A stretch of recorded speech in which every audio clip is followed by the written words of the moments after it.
Hello, everyone, and welcome back to the Rift Podcast Project. Today, we have a special episode here. Usually, we have two guests with me, but today we only have one guest because he and I can honestly talk for about eight people. We have Jake joining us today. I, mhm. Yep. Yeah, I chased the other one out. Yeah. So, we're trying to do an episode similar to last episode where we're trying to do something special where it's mainly one subject focused. So last episode we did Star Wars, which was a very fun episode with Turner and Nico. So you should go check that one out. But this episode we're going to be talking about superhero stuff, most specifically the CW Arrowverse. With Arrow closing this year, thought it would be appropriate to talk about it, and so something that Jake and I are very passionate about and enjoy. So we're going to be talking about that. Please remember, these are all opinions. This is in fact, we're not saying you have to believe what our stances are on these shows, but yeah. Wait, we're not. I thought that was. I thought that was. I thought this was the entire purpose I came on here. Now I have to leave. Yeah. Yeah. If we're not figuring out the facts of the case, then what are we doing? Exactly. No. Yeah. Sorry. But anyways, just jumping right in it. So we're talking mainly about the CW Arrowverse, and first, and the show that started the whole thing and that the whole universe is named after is the show titled Arrow, which recently had its final season 7. And yeah, Jake, what is your opinions on the entirety of Arrow? I thought its final season was 8. Sorry? Good until it got really bad. If I'm being honest, actually, didn't they do last season? I can't even remember. I was a big CW fan up until like probably last year or something, but yeah, like it started out pretty good, got better, and I think it started to go downhill around like 3, and then it reached its. Because, I think the problem was they started leaning a bit too far into all the superhero stuff, I guess. Yeah, like the thing with Arrow is that if you haven't watched Arrow, especially in the first and 2 seasons, it was more of like a grim, dark, realistic sort of superhero show, sort of thing. You didn't really go too much into the whole superhero things. A little bit season 2, but not really. But anyway, in season 3, sci-fi, I guess. yeah. But in season 3, you had like the Flash, which had come out as well. And so they had to acknowledge that sort of thing because it was happening in the same universe. But in season 3, it kind of happened, and like it was more focused on like the League of Assassins and things like that. Which I get because like they had built a little bit up for that in season 2. But into season 3, kind of made sense. But in season 4, it just did not work in this sort of show. Yeah. They leaned too far and fit. Like before, it was still fantasy, and it was definitely a superhero show. It was just like really low fantasy. It was basically just Robin Hood running around in a modern world, but with a few things like that. But I guess, yeah, like the big problem came when I don't know how to describe that one, but yeah, like a lot of the best villains were like the ones that, well, they actually did set up on, but I don't know where I'm going with this, but like, yeah, season 4 was definitely one of the worst seasons. I personally think it was the worst season, just personally. Yeah, yeah, but it just made no sense as to why, like, it was one of those things where it made no sense why the Arrow was the one dealing with it. Like, Yeah, you'd think like the Flash or somebody. This it mhm, seemed more like something the Flash, and like overall in Arrow you have like flashbacks. So the whole story background is that Oliver Queen was stranded on an island and then went and did some other adventures and stuff for 5 years, which turned him into like a weapon, that thing sort of thing. mhm, And all of them like they were interesting and like they explained little details that they dropped in during the show, explaining like how you learn archery or like how you can speak Mandarin and Russian and things like that. But mhm, in season 4, overall the story really didn't build Oliver's character. All it did was just explain some sort of things for the season in whole, which was like a different take because in season 4 it showed Oliver's experience with magic and things like that, which in mhm, itself, a guy with a bow and arrow, like I'm pulling up an image like this is what he's looking like, this just dude with a bow and arrow. This guy here was fighting a dude who when he touched somebody died. Like mhm, and was pure magic, then mhm. that just a bow and arrow is not going to stop that. And so they had to do things with like Oliver's experience in magic and things like that. Which I guess It got convoluted and weird. yeah, and it didn't really build anything for Oliver's character in a whole. In the first season, it showed him struggling with the island and having to change from the party boy billionaire to like a hardened, survivor. That was interesting. Season 2, it showed like the shift between him and Slade Wilson or Deathstroke, and how where in season 2 Deathstroke was the main villain and showed how these two, which had been friends in the first season, were now like Mhm, rivals and enemies, and that was interesting. It mhm. worked and explained Oliver's character Yeah, and I about feel how he, yeah, there was also a lot of like some setup there. Like, it wasn't. It didn't feel like they were pulling villains out of a hat. yeah, He was there in the first season. He came and the way they did it made sense. Nothing felt rushed, I guess. and it built up and it was like, wow, this person who had been like great friends in season 1 were now fighting against each other and looked like they truly like had hate, which was interesting and it was like good storytelling.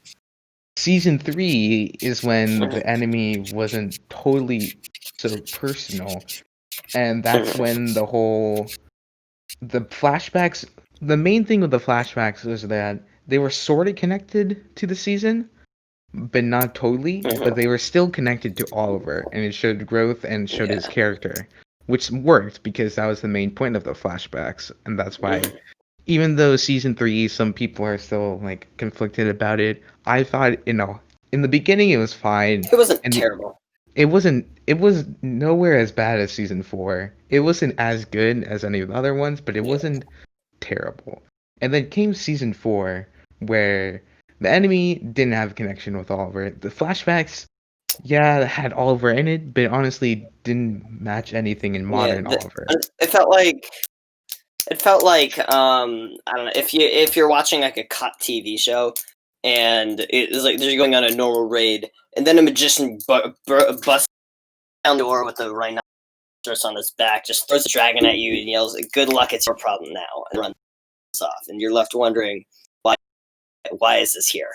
What?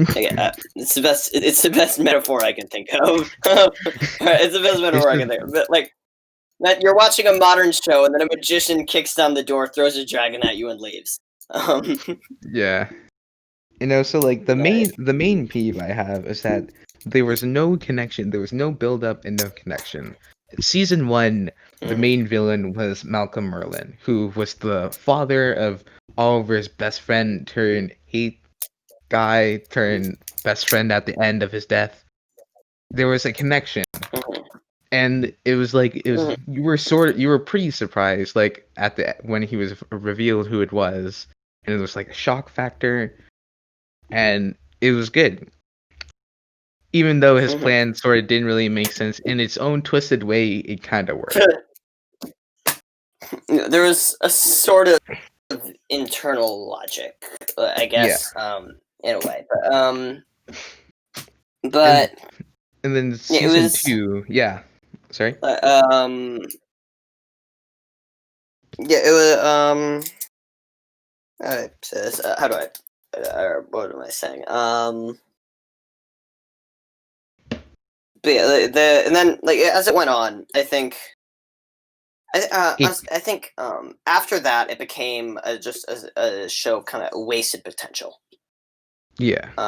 Like season 5 was really good. There was it played on a lot of the ideas that had happened before. In season 1 and season 2.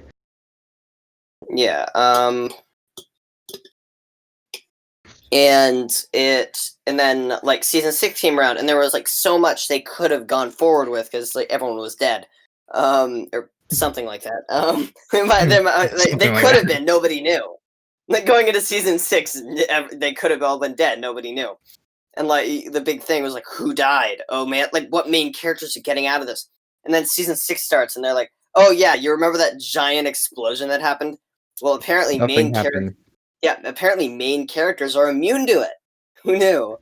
Except for poor John Diggle, who got like nerve damage. But later in the season, just nothing happens. That's like it really did nothing. It was just sort of okay, just to make sure that you don't think we're giving them too much plot armor. Here's a cut. Here is a slight paper cut, and it's a bit more serious. It is much more serious, but in the way that they handled it, they fixed it within a few episodes. It's like it's like cool. You have nerve damage now. You don't. I guess. And in season 6, the villain thing was just like going back to villains. Like season 1, Malcolm Merlin connection. That's there. Good. Check. Then you get to season 2, Slade Wilson, huge connection. You had him throughout all of season 1 in flashbacks, connected to Oliver. There was a personal connection. The audience felt it. Oliver felt it. It was good. Season 3, Ra's al Ghul. You had some like sort of, at least there was some build up in season 2 with like the League of Assassins, and there's like interest to see. There was like build up. Yeah, and like it was like you were wondering like, oh, when are we going to see his face and stuff. Like there wasn't as much of the personal connection, but it was fine. Sure, all right. Ra's al Ghul, classic DC villain, gotta get in there eventually. Yeah. Even though the whole him killing Oliver coming back with some hot tea and Will, we don't know about that. But Ra's al Ghul, sure, fine. Then season 4, there's like a hint to him in like one of the episodes, and in season 3, but then nothing ever happened with that. And then you got Damien Dirk, season 4, literally zero connection with Oliver. Like nothing. There's no connection at all. And it was just I'm gonna nuke the world sort of thing. What? Why? Why? It was stereotypical. Like they might as well just have had someone with a handlebar mustache on there screaming, "I'm gonna get you next time." The magic thing just did not add to it at all, because first of all, and it was a shame because the guy who played it, I'm blanking on his name, but he did well with what he got. He did all right. It wasn't really an acting problem; it was the writing problem. Like he did well. I think he did the best he could with what he got. Yeah. Yeah. Then you get to season. Have you ever seen Legends of Tomorrow? Actually, I've watched bits of it. I never got into it as much. I kind of stayed more to the core shows, but yeah. Honestly, Legends of Tomorrow. At least like after the first season, is probably one of the better. Honestly, I'd say probably one of the best Arrowverse shows out there. Actually, because like it's very different. It's it I've heard welcomes that, yeah. it welcomes its flaws. It's quirky. Damien Dark appears in one of the seasons, and I think he works really well there for all of the reasons that he does not work on Arrow. Yeah, it's like a Um, mystical sort of thing. yeah, and he also plays it really well, like because it's kind of like he kind of like goes around having fun really, I guess And plus, you got like it's Eobard Thawne and Malcolm Merlin in there as well, which worked well. mm, yeah, they all worked well together, but and um but where it really started to but like for Arrow, that those sort of things just don't line up, because like while Legends of Tomorrow is like huge sci-fi and magic scenario, like basically they can basically do anything. Arrowverse is, as I said, very grounded in reality, and like, well, not I guess very is the wrong word, but Yeah. mm, yeah, And then going on with more like on the Arrowverse, got the villains mhm. of season 5. Season 5 brought my faith back into Arrow. And like Yeah, that was good. season 3 I was kind of shaky, but I had just come off season 2, which some people can argue is better than season 1. I can't confidently say that, but it was really good. I come off season 1 and 2, going into season 3, I was like, you know what, it's Arrow, it's good, it's a good show, even though the Mhm. season was a bit shaky. Season 4 crushed me. I was just I wanted to believe in the show, but it just kept failing me over and over Yeah, again. And it's then, sunk cost fallacy. I think. but I was still such a big Arrow fan that I was like, you know what? Season 5, I'm going to give you a chance. I'm going to give you a chance. Mhm. The promos looked interesting. I was like, let's go for it. And it delivered. It really worked. Season 5 Mhm. did well. You got Prometheus, who finally we got a villain who had a personal connection with Oliver. He was the son of one of Oliver's first like victims in season 1. It showed Mhm. consequences. It was it was good, and he like broke Mhm. Oliver in like that later episodes. It was like he was the first villain to It, do it, and it showed, and it was built up. The reveal of who he was and how close and how this guy affected both the Green Arrow life and his like mhm. mayor life. It worked. It worked well with Adrian Chase. And yeah, I going into season 6, you had Yeah. the finale of I, Lian Yu being blown up. it, mhm. Yeah. Um. Going to season Yeah. 6, I was confident. I was like, Arrow's back, baby. Mhm. Same. And then, Jake, do you want to take away with season 6? What happened? Right. All right. Man, I remember. One of the funniest things. I remember talking to you about this when you hadn't seen like season 5 or season. Or actually, No, yeah, I I think you hadn't were seen still season working on 6. season 5. Yeah. No, No. Yeah. No. I It think was I'd just finished season season 5. 5. I was really happy about it. And then Yeah. I. I don't know what happened. I guess I was just busy or something, and I wasn't able to like watch parts of season 6. Yeah. I think I started it a And bit, thought it was interesting, and then was asked talking to you about it. yeah, And then because there was two different villains for season 6. At the first part, it was I can't remember his name. It was like kind of he was okay, but like he was kind of interesting. But like and then but for the second part, I believe I was talking to you about the video game, and I bet you that if I gave you like the smallest piece of information, you would be able to guess his name, because he was the most. They were fighting kind of a just a normal crime boss. It was literally what it was. There wasn't even really anything super special about him. Really, it was just this dude's a crime boss. Take him down. You got this. and they just randomly decided he was a threat because the city was bankrupt. Which could have worked, but like it's just a crime boss. And I remember talking to you about it, like, and you took a guess at his name. Oh, I And know. This was for I hadn't finished season. I was still working my way through season 6, and this was season 7, where one of the villains from no, season 6 became the main villain for season 7. yeah, yeah. And I was like, I wasn't sure who the main villain for season 7 was, but then you were like, "Oh, it's one of the guys from season 6," and I was just like, No, and I hadn't no, got. no. This is. No, you hadn't watched that far, I believe. No, I don't. I hadn't gotten to that part in season 6 where I knew like that. I was still in the part where they had the first guy. I think it was like Deathstroke's son or something.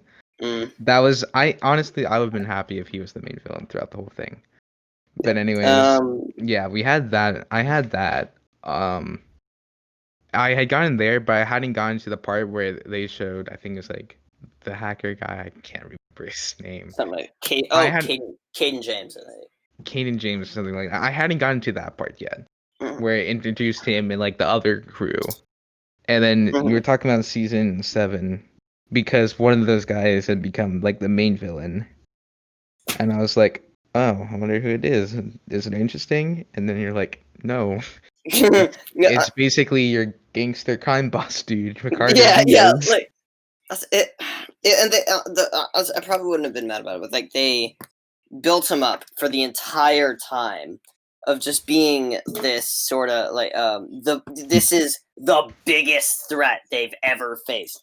Like out of the dude who moved like a car with his mind, the dude like had a giant ninja clan, the dude literally killed his mom. The dude with a pistol and a few bucks is the most dangerous villain you've ever faced. He was like the mastermind throughout season 6, and now season 7. Oh wait, he's dead. Yeah, Oliver's sister killed him. Like He has a sister now. Another one. The prison. They couldn't decide where they wanted this family tree to end, which I think kind of goes with for what I hear from a bunch of other CW shows. They just kept going like, oh look, oh man, we're out of ideas. What do we do? What do we do? Okay, this person is actually your long lost cousin's brother-in-law. How about that? Yeah. It just kept Miko adding Queen people. was just. It just didn't work. It was a lot of that stuff. And then I think a lot of there were honestly the season or the season 8 or I think 8 it was Season 8 is the last. very good. I think I said season 7 earlier, but Yeah, I said season 7 earlier was the last one, but season 8 was the final season, and that I think did well. They did well with it was season good. 8. I think it was mainly because they went back to the roots. Really, I think. Yeah, we went back to the roots like they did in season 5, and also it was like the last season, and I think there was that pressure to make like a good, satisfying ending, which I think they did. They worked well with that. Yeah, I think a problem a lot of CW shows have, I think, is just like an inability to create lasting consequences. Yeah, and like season 5, they were able to do that. Season 5, there's the consequence of Oliver's killing, which had gone against like the whole grind thing. But after that, there was just Yeah, I think it kind of should. They default. I think the Flash is probably a really good example of that. But yeah, it's like with the Flash, they keep returning to form. It's yeah.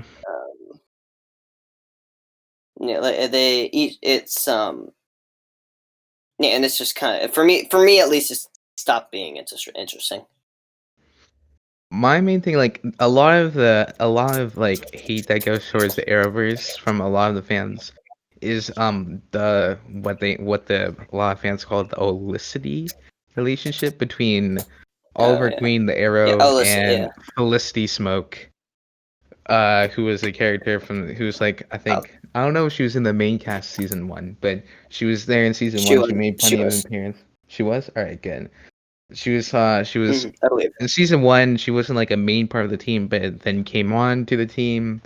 And then she did well. They needed someone who like did computer science, tech, like the person in the chair sort of thing. And she worked well into it, and she brought an interesting dynamic to the team.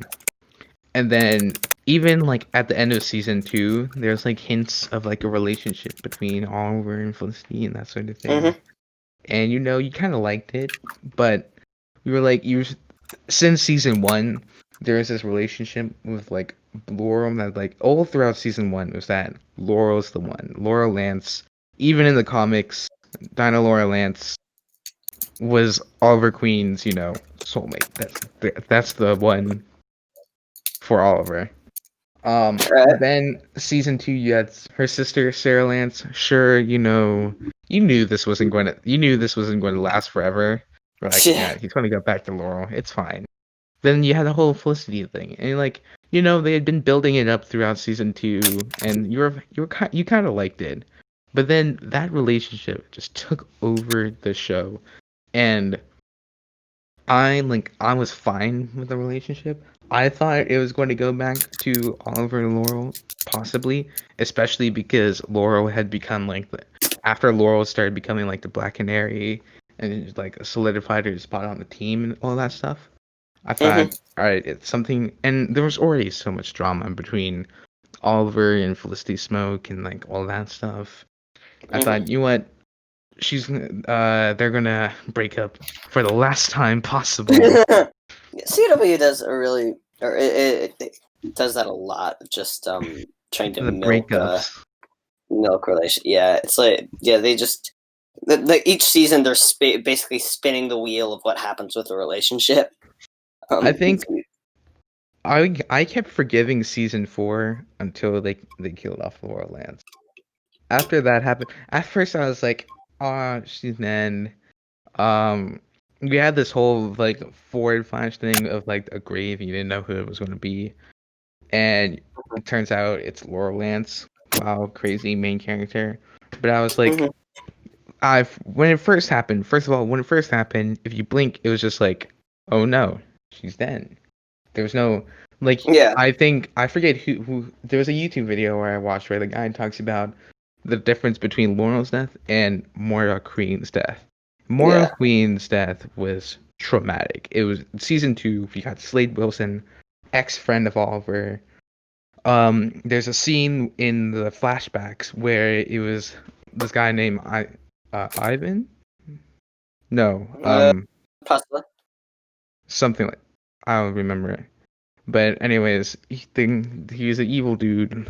Slade, Oliver, and Shadow, who's another person in the flashbacks we're finding. And Sarah as well. She's in that as well. But anyways, there's a thing where like the guys like has Shadow and Sarah put down on the ground. And he's got like a gun, and it's like you have to choose. And Oliver's like, no, no, I can't. No, don't do this, you sicko. That sort of thing. Obviously, natural responses on it. And Mhm, then the guy's like, all right, I'm gonna shoot Sarah. And he's like, no, don't. And he's like, all right. And then he kills Shadow. And mhm. Slade had like Shadow. And then he had like, this sounds crazy if you haven't watched the show. But then, A lot of CW shows sound crazy if you haven't watched it. Um, yeah, like, that's basically the motto of CW shows. But then you had Slade, who had been like had his mind twisted by like this weird drug thing, which gave him strength, but also his mind just died. And he like loved Shadow, and that was traumatic for him, and really set him off to go crazy. And then in season two, where he returns as the main villain and stuff, well, he returns to Starling City as like the main villain and Oliver's like ultimate rival. He does the same exact thing with his mother and his sister, and you get it's exactly like how it was in the flashbacks.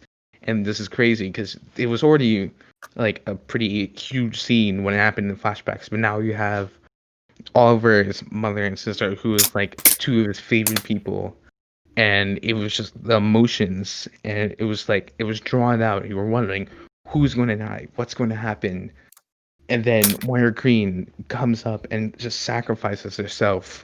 This person who, throughout both the seasons, had been shown to be not a great person, twisted person.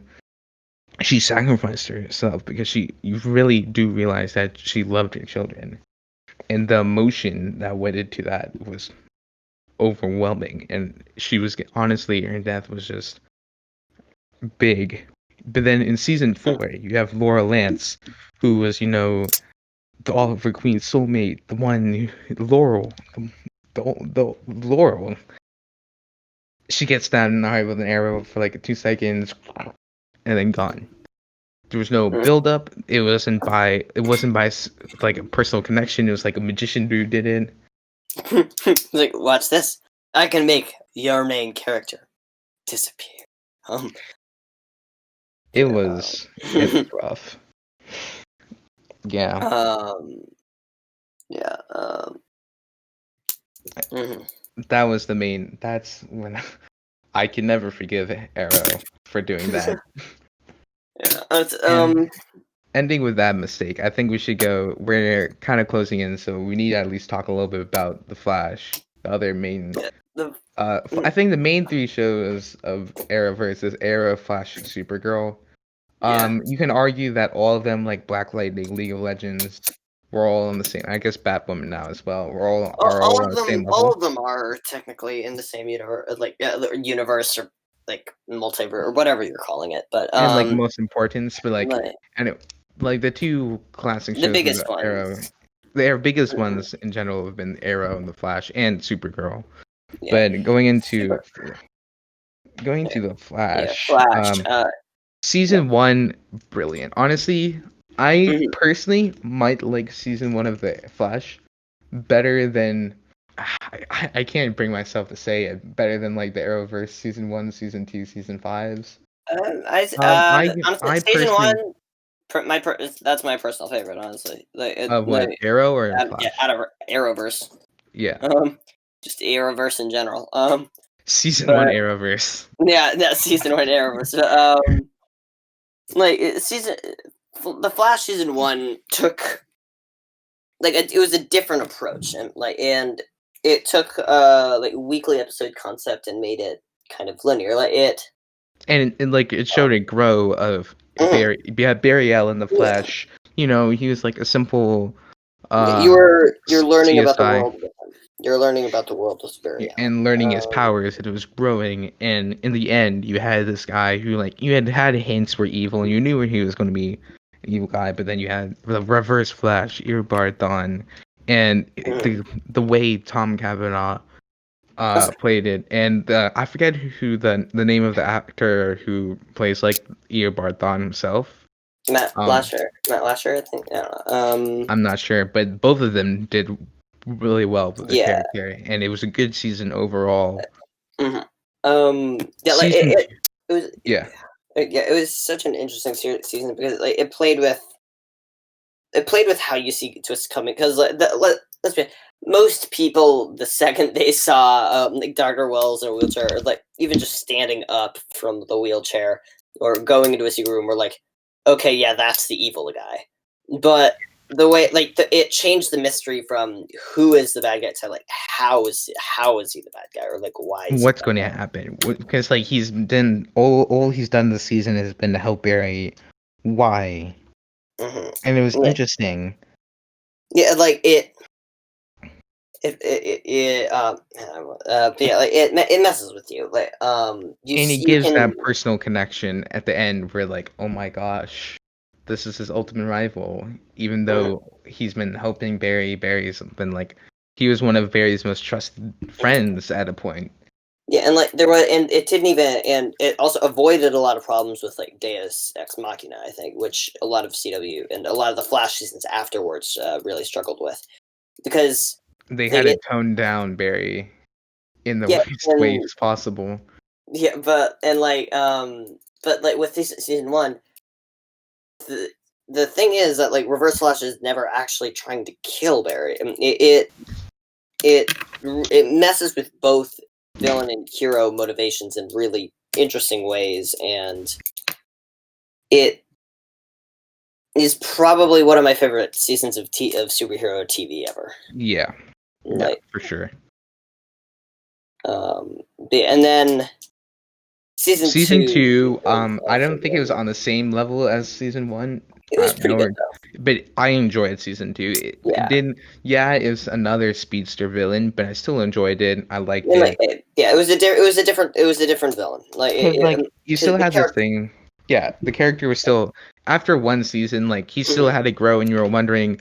He's Ian Barthon, the Reverse Head Flash, had done so much for Barry's growth. How is he going to continue to grow, learn his powers, overcome challenges, and things like that? It was a lot of him learn about that because he never did beat the Reverse Flash. He never beat the Reverse Flash.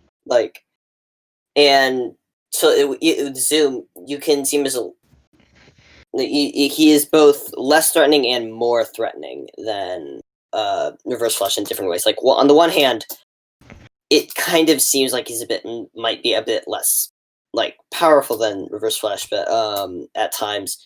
But on the other hand, he's willing to kill Barry. Yeah, and it was like a present threat. Yeah, and even though they had done the speedster thing, it was interesting. Yeah, it worked. It still works. The power set isn't really the problem. As long as you make the villain interesting, the power set they're using doesn't really matter. Season 3, they had another speedster villain, and season 3 wasn't as good. I personally, a lot of people like to trash on it, but I personally are sort of fine with it. I think you could have done a lot better, but it was fine. The whole speedster villain thing was kind of getting, repetitive. The reveal of who Savitar, who's the season 3 villain, was it was pretty obvious to guess. And the build up to it, they tried to build up to it, but it just didn't work. That's honestly, season 3 was just good stuff that didn't work out as well. Yeah, poor execution, I think. But season 4 is the story of it was good to a point, I guess. That was where the formula, in my opinion. Sorry if I'm interrupting you, but in my opinion, it's where things really fell into a formula. It's when you realize, wait, they're kind of just doing the same thing over and over again. Yeah, and it was a shame because it was the first season where you had a non-speedster villain. And the idea of the character was interesting. It was cool, but then the execution just didn't work out. And the problem with the season 4 villain, I think, it was just that he was too powerful. It was just that, he was basically supposed to be an all-knowing guy who just controlled everything. He could calculate every single variable. That there's literally it's not oh my gosh, how can you possibly beat this villain? And then in the season finale, it's wow, this is a really creative way of beating it. It was more this should not have been a thing. Okay. First of all, that should not have been the way they won. Okay, for anyone who hasn't seen the show, the way that they beat the all-knowing mastermind guy, not kidding, is through the power of love. Basically, he ended up possessing some dude, and so the episode goes, he's still inside of him. We just need to get him out, and then quotes, fight him. You can do it. You're still in there. It's the most stereotypical thing I have ever seen in my life, and it's so stereotypical that the villain should have known this could have been a possibility. It's the so one obvious. Thing, and even that doesn't even work with the stuff they put in it, because he's predicted emotions. Before he's done it their before. Emotions. He's planned everything to a point where emotions. He's not he's cold and calculated, but he can calculate emotions too. He's not oblivious to them. So how is this? How is this an oversight? Yeah, There's so many ways they could have done it, but they explained them all away for the sake of showing how cool and powerful he was. Yeah. Like alternate Earths, different timelines and stuff, things you can't possibly factor in. And Yeah. then it was like psych. It kind of had the same problem Arrow had with season 4, where it had a villain where it was just too powerful, and yeah.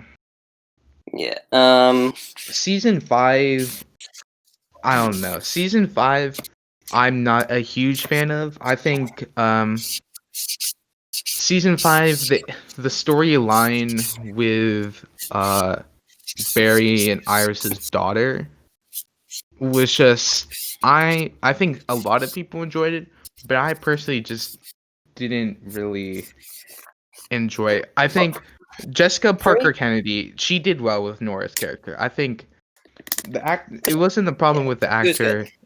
It was good, but I just didn't really, I wasn't sold on the whole that sort of storyline. I just didn't really enjoy it as much. But that's me personally. The cicada thing was Cicada was definitely the weakest part. Personally, I did enjoy the I guess it felt like they were kind of they were kind of looking for another Kid Flash, I guess.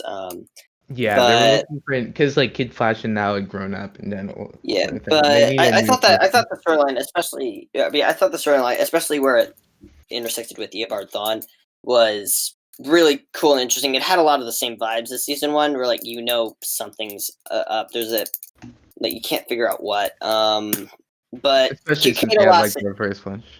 Yeah, but that part I can defend. It was pretty interesting to me.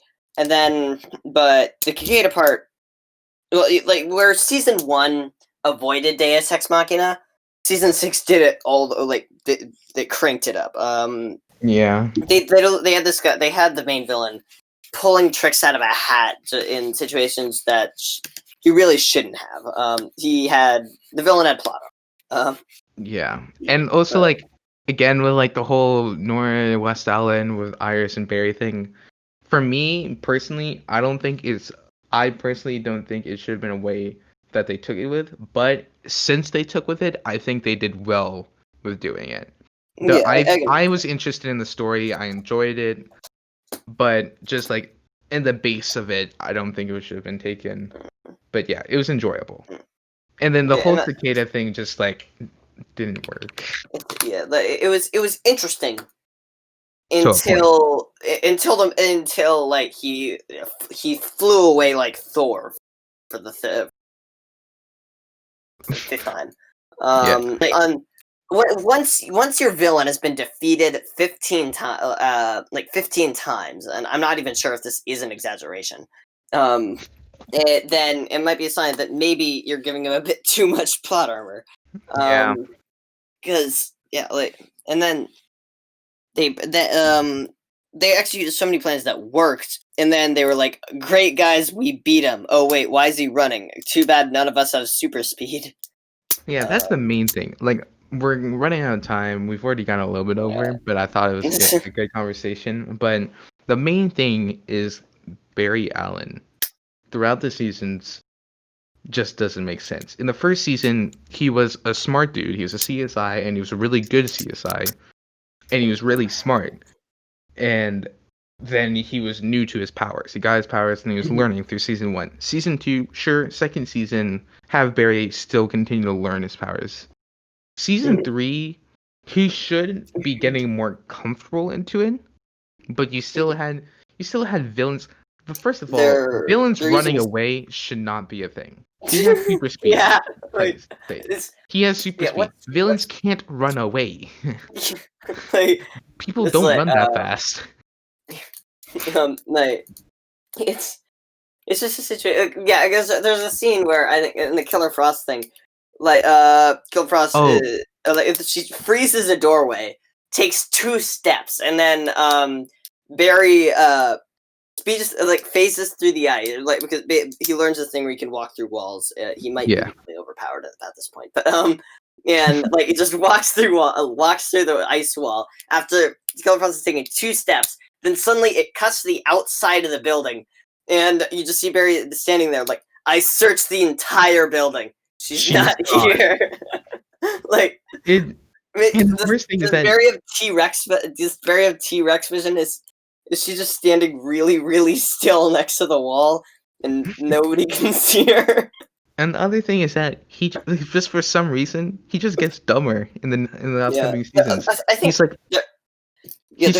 he's incredibly smart in the season 1, but then in the next couple of seasons, things where you think he's really smart. How come he didn't know that?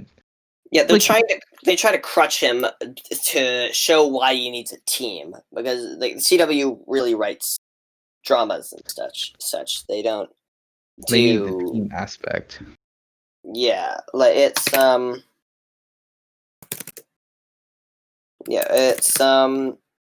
yeah, that's pretty much that. They need that team aspect, and it's all about they forced it too much. Yeah, they forced it way too much. Like there are points where it's, as you said, like Barry shouldn't be knowing this, but he doesn't. It's just so that a team member can say, "Oh, hey, what about this?" Yeah. Mm-hmm. It just doesn't. They've been crutching him in a bunch of ways ever since the series. The problem with the crutching is that they have the occasional episodes where he does crazy stuff. Like there's one season where he outruns a nuke. Yeah. Like a full on like a nuclear explosion. Something that's already like started to blow up. He outruns it. And then later in the season, I think they throw out some random number or something. Like say, oh, your top speed is this. And it's just like Mach 22. Wait, that's not how fast. You'd have to go so much faster to stop that nuke. Yeah, like I've searched the whole building. They must have outrun me. It's like it just shows one villain like trying to go in a golf cart. It outran a nuke. You're telling me people can get past him? No, I think they just refuse to up their game with villains correctly. Like removing powers is an interesting thing, but they jump the shark on defeating him. Giving him a loss, I guess. Having villains who don't have powers, I think, should be like a half season thing. Like they outsmart him, but then comes in, wrecks them. Fine. And then later on, you have like a powered individual who can actually like counter his speed, because that's the only way. If you can't counter your Barry's speed, you should be done in 2 minutes with them. Yeah, like it's like some of the villains that come out like I can shoot fire out of my hands, like, and that's cool. I can run faster than a nuke. How do you expect to hit me with that? Yeah. Like, I feel like it seems as though he's just giving them pity hits, and then just taking a nap. Yeah. But anyway. Yeah. With that, I think we've already gone way over time, but I thought this was really good, so we should continue. I thought we should continue, and I had fun with this episode. If you want, this scratches the surface of what we could talk about with the Arrowverse. We could talk so much more. So as always, let's stop at Arrowverse. Yeah, exactly. Remember, all things said on here are fact. If you don't agree with us, you're wrong. But anyways, if you like this episode and you want more content like this, it's obviously a different way that we usually do the show. But if you want more like this, make sure to comment it down below, and we'll try to do some more. Make sure to like the video, subscribe to the channel, check out the other videos, and yeah. Thank you so much, and we'll see you guys next time. Bye.